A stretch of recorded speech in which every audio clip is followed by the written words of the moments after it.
今天啊，我们来聊一个特别有意思的研究。你想想，研究人员分析了上百万份政府文件，就是为了搞明白一个大问题：一个国家它到底是怎么运转，又是怎么发生变化的呢？说白了，这就回到了一个很经典的问题：定规矩这事儿，到底是上面说了算，还是得让下面自己摸索着来？今天呢，我们就拿中国这个例子来好好看看这两种方式到底有什么不一样。这么说吧，你可以把这两种模式想象一下。中央集权它就像一个庞大的交响乐团，有一个总指挥，所有人都得看着他的指挥棒演奏同一份乐谱，得整齐划一。那地方分权呢，它就不一样了，它更像是1000个爵士乐队，大家有个大的主题，然后呢，就在这个主题下各自即兴发挥，看谁玩得好。可能在很多人的印象里啊，中国的政策嘛，那肯定都是从上头来的，对吧？但你可能想不到，事实并非如此。尤其是在2013年之前，情况可以说是完全反过来的。那时候的中国更像是一个巨大的政策实验室。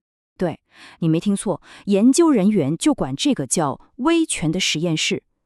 这是什么意思呢？就是说，虽然整个大框架是自上而下的，但它底下却给了地方官员一个非常大的空间，鼓励他们去大胆的试，去搞创新。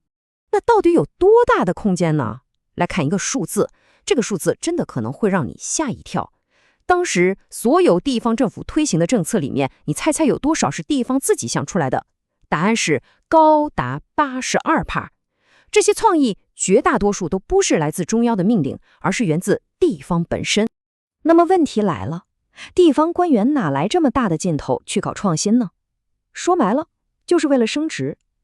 那时候的游戏规则就这么简单直接，谁能搞出成功的政策，做出亮眼的成绩，谁就能往上走。这就好像一场全国范围内的政绩锦标赛，大家都在比着干。但是呢，这种锦标赛模式又有个问题。你想啊，假如2个市的领导是竞争对手，就算对方的政策再好，我可能也不愿意学。为什么？因为我学了，不就等于帮他刷政绩了吗？所以啊，这种政治上的互相较劲，就造成了一种内耗，让很多真正好的点子很难推广到全国。然而，就在2013年前后，这一切都变了。整个游戏规则发生了180度的大转弯，政策的钟摆开始从地方分权这边一下子就摆向了中央集权那头。你看这张图就特别能说明问题。注意看这条红线，在2012年之后发生了什么？一个非常陡峭的拉升，这说明中央政策的传播范围和力度出现了一个可以说是爆炸性的增长。以前可能是这几个城市试点，现在呢一下子就铺开了。我们再来看这张图，更进一步地告诉我们，地方官员们的工作重心也跟着发生了根本性的变化。他们不用再花那么多时间去想怎么搞自己的创新实验了，而是要把大部分的精力都放在执行从上面派下来的标准任务上。好，再来看一个我觉得特别有意思的数据，它揭示了一个什么现象呢？就是地方政府不光是在执行中央政策，很多时候他们简直就是在复制粘贴。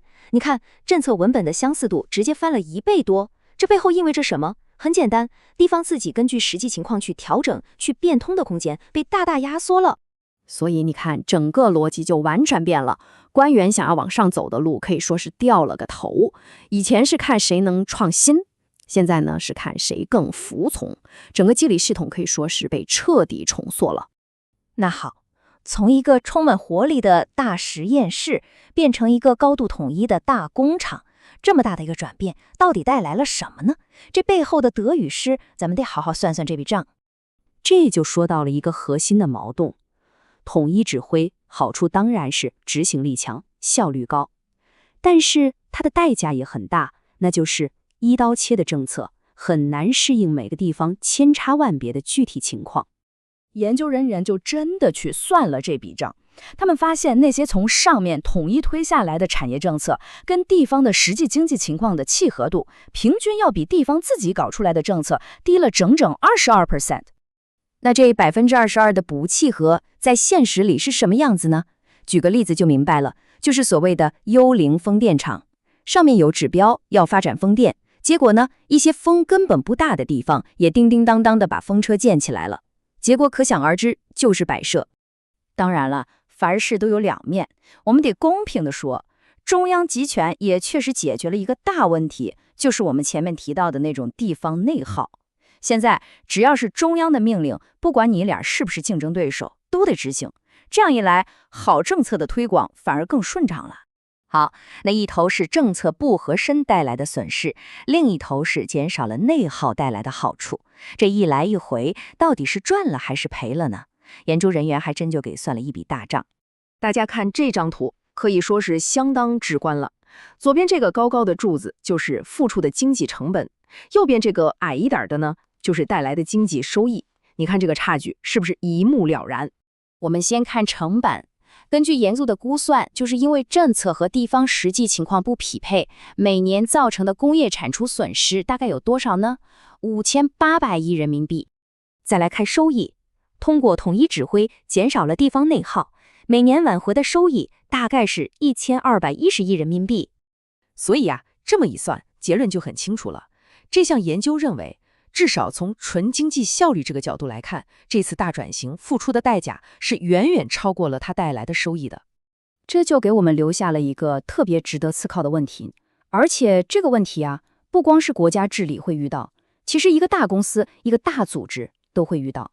那就是什么时候我们更需要一个总指挥来确保整个乐团整齐划一，而又是什么时候我们应该放手，让那1000个爵士乐队去自由的碰撞和发挥呢？这中间的平衡，可能真的是一个永恒的难题。